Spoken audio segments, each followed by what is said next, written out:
অনেক দিন আগের কথা। একটি জঙ্গলে বাস করত টুনি পাখি ও তার দুটি বাচ্চা ছানা। টুনি তার দুটি ছানাকে নিয়ে খুবই সুন্দরভাবে জীবনযাপন করছিল।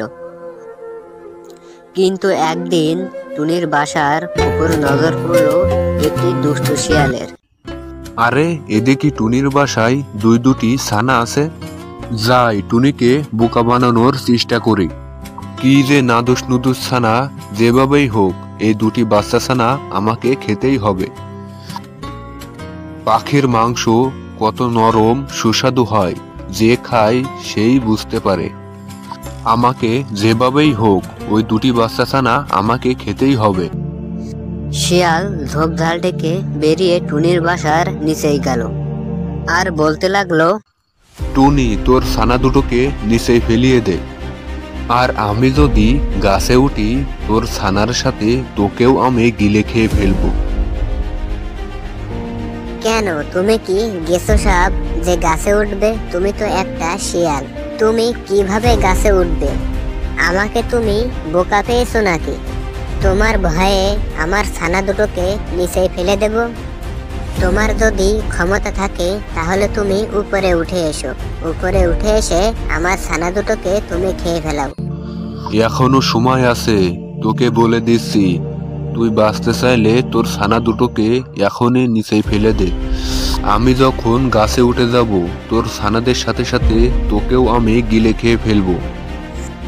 বললাম তো, যদি তুমি পারো তাহলে আমার বাসায় চলে এসো। তুমি গাছের উপরে উঠে কেমন করে আমার ছানা খাও, আমি সেটাই দেখব। না না না, ভেবেছিলাম টুনিকে বোকা বানিয়ে ওর বাচ্চা ছানাদেরকে খাবো। এখন দেখছি বেটা অনেক চালাক। টুনির গাছটি দেখি অনেক ছোট, আর আমি যদি উপর থেকে লাফ দিই তাহলে টুনির বাসা অবধি পৌঁছ হয়ে যাব, আর আমি তখন ওই বাচ্চাগুলোকে খেতে পারবো। এরপর শিয়াল টুনির বাসার নিচে চলে গেল। জোরে লাফ দিয়ে শিয়াল তার বাচ্চা ছানাদেরকে সেখান থেকে পেড়ে নিয়ে আসলো আর সেখানে সাথে সাথে খেয়ে ফেললো।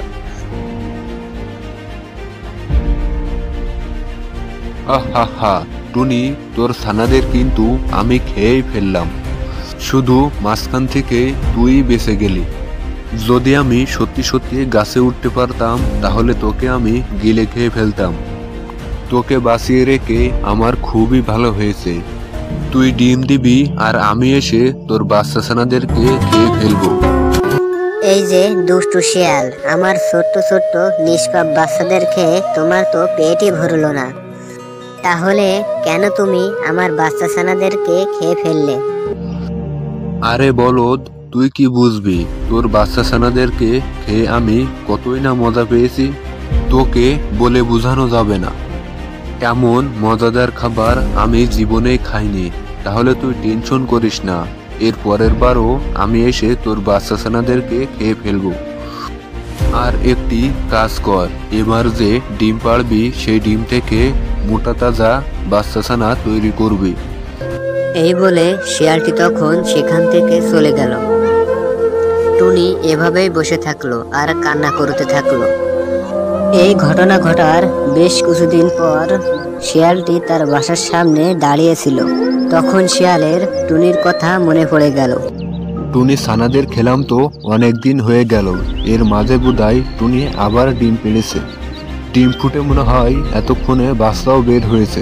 যাই একটু উঁকি মেরে দেখে আসি, আমাকে দেখে তো আবার বাচ্চাগুলো লুকিয়ে ফেলতে পারে, তখন তো আমার কপালে কিছুই জুটবে না। এই বলে শিয়াল রওনা দিল টুনির বাসার উদ্দেশ্যে। এদিকে টুনি আরো দুটি ছানা ফুটিয়েছে। টুনি তার ছানা দুটিকে পাহারা দিচ্ছিল। দুষ্টু শিয়াল আড়াল থেকে দেখতে লাগলো। আর এবারও টুনির বাসায় দুইটি নাদুস নুদুস বাচ্চা রয়েছে, দেখতে ভারী মিষ্টি। আরে ওই তো টুনির বাসায় দুইটি ছানা। না না, বেশি দেরি করা যাবে না, টুনির কাছে যাই আর ওর কাছে ছানা দুটো চেয়ে দেখি। ভালোই ভালোই যদি দিয়ে দেয় তাহলে ওকে আমি কিছুই বলবো না, তাহলে সেই আগের মতন লাফ দিতে শুরু করে দিব। এই কথা বলে শিয়াল ঝোপের আড়াল থেকে চলে গেল টুনির বাসার নিচেই। আর টুনিকে ভয় দেখিয়ে বলতে লাগলো, এ টুনি, তুই দেখি আবার দুটি বাচ্চা ছানা পেয়েছিস। আমি বলেছিলাম না আমি আবার আসব? দেখ, আমি ঠিকই চলে এসেছি। ভালোই ভালোই তোর বাচ্চা দুটিকে মাটিতে ফেলে দে, আমার পেটে ছুঁচো দৌড়চ্ছে। আমি তোমার কাছে হাত দিয়ে বিনতি অনুরোধ করছি, তুমি আমার ছানাগুলো খেও না। আমার ছানা দুটি নির্দোষ ও নিষ্পাপী। তোমাকে কি ক্ষতি করেছে ওরা? তুমি ওদেরকে খেও না। কমসে কম এই দুটি ছানাকে তুমি ছেড়ে দাও। এখনো কিন্তু সময় আছে। ভালোই ভালোই বলছি, তোর ছানাদেরকে নিচে ফেলিয়ে দে, না হলে আমি উঠলে কিন্তু তোকে সহ একদম গিলে খেয়ে ফেলবো। আমি তোর ছানা দুটোকে খাবই। এটাই ভালো হবে যে তুই তোর ছানা দুটোকে নিচে ফেলিয়ে দে। হাত জোর করে ভিক্ষা চাইছি, তুমি আমার ছানা দুটোকে খেও না। আমার ছোট্ট দুটি নিষ্পাপী বাচ্চা, ওদেরকে তুমি খেও না। বুঝতে পেরেছি, সোজা কথায় আর কাজ হবে না। এখন আঙ্গুলটা বেঁকাতে হবে। আবারও আমাকে গাছে লাফ দিয়ে উঠে বাচ্চা ছানাদেরকে খেতে হবে।